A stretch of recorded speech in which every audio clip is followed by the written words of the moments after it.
Bonjour, bienvenue, je suis Mathieu et je vais vous montrer à quoi ressemble Mural et comment l'utiliser. Vous pouvez voir que ça, c'est un mural. Super outil, tableau blanc numérique qui permet à n'importe qui de collaborer à distance.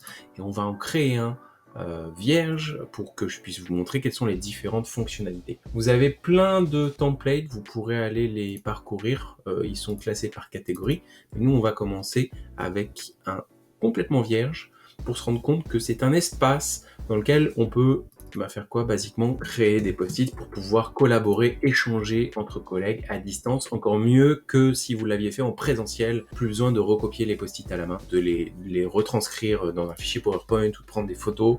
Là, vous avez directement tout en digital. Coller des post-it, c'est bien, c'est top, mais on peut faire plein d'autres choses.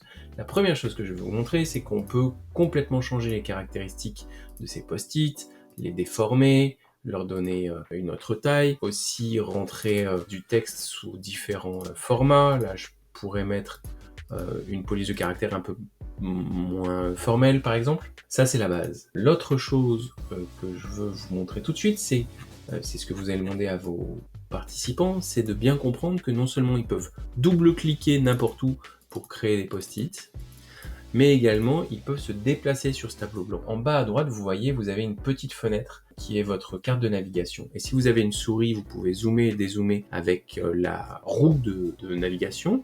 Si vous avez un trackpad, il faut pincer ou dépincer avec les doigts. Et ça vous permet de vous déplacer. Vous pouvez utiliser la barre d'espace pour faire apparaître la petite main comme ça.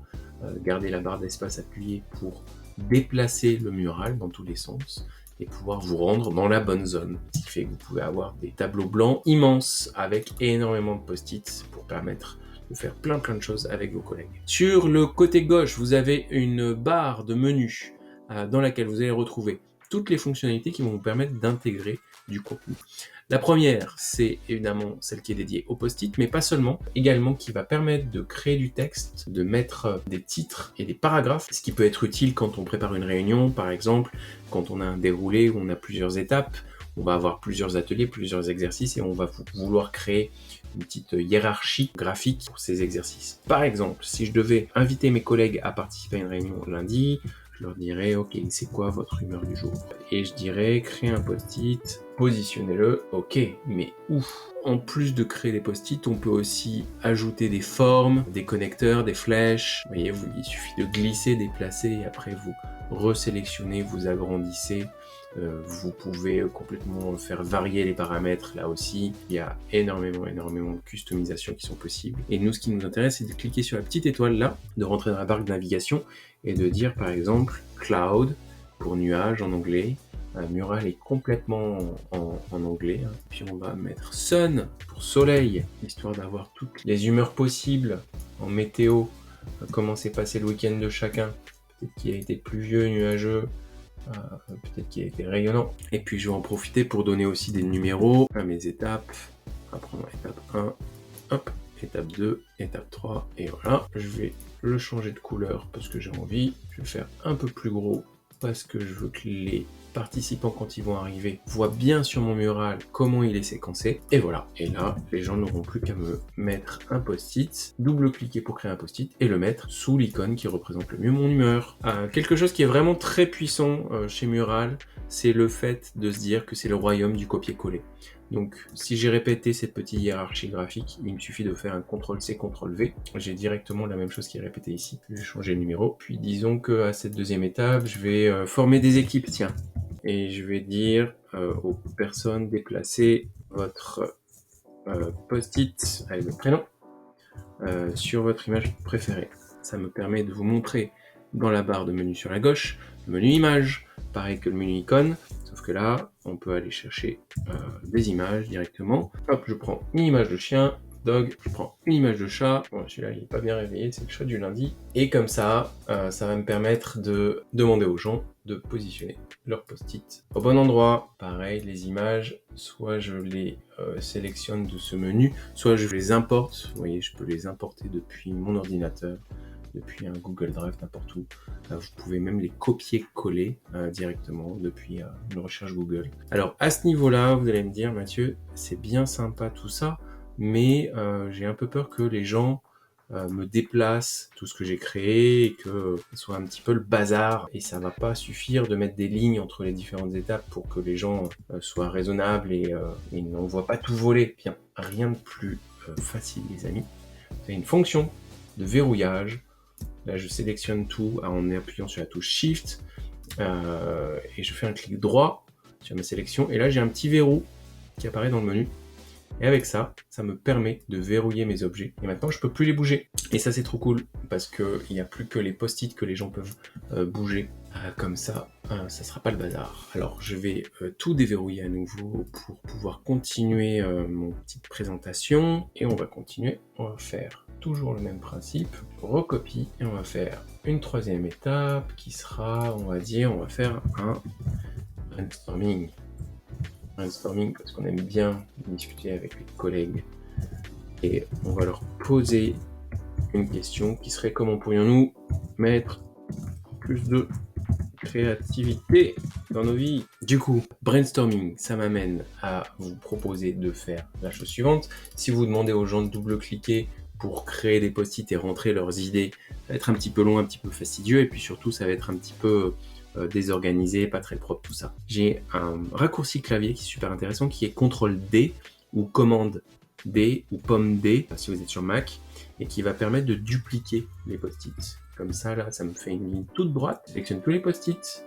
Quand je les sélectionne tous ensemble, j'ai une barre de menu qui s'affiche. Dans cette barre de menu, j'ai ce bouton Arrange que je peux, qui me permet de réorganiser mes post-it comme ça. Et là, je fais à nouveau CTRL-D.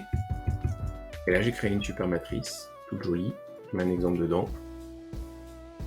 Tout le monde va pouvoir venir sélectionner ses post-it, remplir ses idées et les partager. Pour faire en sorte que on les classe facilement, il y a ce qu'on appelle des frameworks, des frames qui vont être un petit peu des templates ou des organisations visuelles de contenu. Ils sont classés par catégorie. Nous, ce qui va nous intéresser, vous voyez, vous pouvez faire un persona, coller des post-it dessus, vous pouvez en créer vous-même des frames. On va aller chercher une matrice de tri. Elle est là, et hop, et là on va pouvoir la renommer, et on va se dire priorisons. Et donc une fois que tout le monde aura rempli ces petits post-it, et bien après il nous suffira de les déplacer sur la matrice et de les classer tous ensemble, puisque c'est un outil qui est complètement interactif dans lequel tout le monde peut partager et travailler ensemble. Pour faciliter ces phases de divergence et de convergence, de prise de décision et d'idéation, on a deux super outils. On a premièrement en haut un timer qui va nous permettre de rajouter plus ou moins de temps pour que les gens fassent les exercices. C'est un timer qui va être vu par tout le monde. Et la deuxième chose qui est super intéressante, c'est l'outil de vote qu'on peut configurer comme ça, en posant par exemple une question, animal préféré, attribuer un nombre de votes par personne, là on va en donner qu'un seul, démarrer la session de vote, là vous avez un petit pop-up qui s'affiche qui va prévenir tout le monde qu'on va rentrer dans une session de vote, et après les gens n'auront plus qu'à cliquer sur les éléments pour voter. Là je vais voter sur le chien, hop, et on voit que là dans le coin en haut à droite, ça affiche un vote supplémentaire. Je termine la session de vote quand j'ai vu que tout le monde avait voté, et ça me fait un résumé des votes et de savoir qui a gagné. Ce qui permet en très très peu de temps de prendre des décisions. Là on commence à être pas mal. Ce qu'on va faire, c'est que on va mettre ce mural tout propre, tout beau, tout joli. On va enlever tout le contenu qui n'est pas nécessaire. On va le redimensionner. Vous voyez, je peux prendre les bords du mural et les réduire. Puis je vais pouvoir inviter les gens à venir travailler avec moi. Et ça, il n'y a rien de plus facile. Vous prenez l'URL du mural en haut, vous la copiez, CTRL-C. Là, je vais ouvrir une deuxième fenêtre de navigateur en navigation privée pour simuler le fait que je la partage avec quelqu'un d'autre. Imaginons que ça soit Jean-Pierre. Jean-Pierre, il va recevoir cette URL dans sa boîte mail. Je vais lui envoyer. Il va arriver en ouvrant son navigateur sur cette pop-up. Il va rentrer comme visiteur. Vous voyez, chacun va arriver avec un animal totem. Et si je mets les deux fenêtres en même temps pour voir ce qui se passe, à droite, j'ai la vue de Jean-Pierre et à gauche, j'ai la vue de Mathieu. Eh bien, vous pouvez voir que quand je bouge mon curseur dans l'un ou dans l'autre, on voit le curseur de l'autre participant, on me voit écrire, on me voit déplacer les objets. Donc on est vraiment dans une collaboration interactive à distance. qui est en temps réel. Je peux gérer ça, moi, en bas. Je peux gérer les gens avec leurs icônes, avec leurs avatars. Là, par exemple, je peux voir, si je ne sais pas où Jean-Pierre est en train de regarder, je peux cliquer sur la petite crevette de Jean-Pierre pour voir quelle est la vue que regarde Jean-Pierre. Et si j'ai envie que Jean-Pierre vienne avec moi trier du post-it, et ben je vais me mettre dans la bonne zone et je vais cliquer sur l'option Summon qui va obliger Jean-Pierre à regarder le même endroit que moi.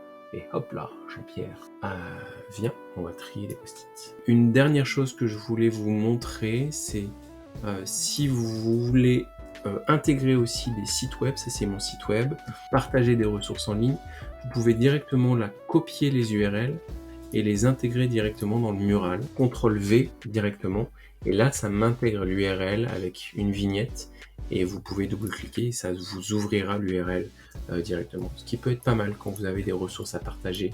Et enfin, pour terminer, juste pour vous montrer un petit peu de mon travail et vous montrer qu'un mural, ça peut être quelque chose de très très structuré comme ça, où on a des étapes, on a des consignes, on voit exactement comment naviguer dedans, mais aussi des choses qui sont plus graphiques, plus visuelles. C'est pas parce que c'est un tableau blanc que ça doit rester blanc, absolument.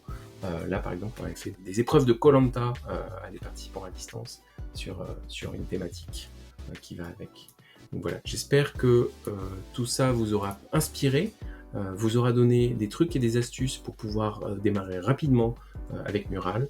Et si vous voulez en savoir plus, regardez les autres vidéos sur ma chaîne où on parle de collaboration à distance en règle générale. À bientôt!